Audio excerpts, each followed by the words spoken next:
Jelang Nataru, harga tomat di Pasar Binaya Masohi merosot per kilo dibanderol Rp12.000. Jelang Natal dan Tahun Baru atau Nataru 2025, harga tomat di Pasar Binaya Masohi, Kabupaten Maluku Tengah merosot tajam. Pekan ini, tepat Senin 17 November 2025, harga tomat di Pasar Binaya dibanderol Rp12.000 per kilo. Pantauan Tribun6.com di lokasi segera pukul 11.55 waktu Indonesia Timur, tomat yang dijajakan pedagang membanjiri area pasar. Merosotnya harga tomat terbilang cukup jauh jika dibandingkan awal bulan November, di mana saat itu dipasarkan Rp35.000 per kilo. Penurunan harga juga terjadi pada komoditas cabai keriting yang saat dipasarkan pedagang dengan harga Rp25.000 per kilo.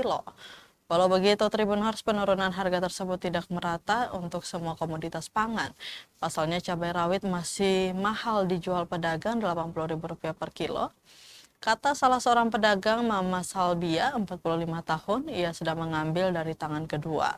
Dikatakan pula bahwa beberapa waktu lalu tomat sempat dijual dengan harga Rp10.000 per kilo. Dirinya yang berjualan di dalam area lapak Pasar Binaya tersebut, pembeli kurang mendatangi area tersebut. Akhirnya di waktu-waktu tersebut ia memilih berjualan di luar area pasar, sama halnya dengan para pedagang lainnya.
Download Tribun X sekarang, menghadirkan lokal menjadi Indonesia.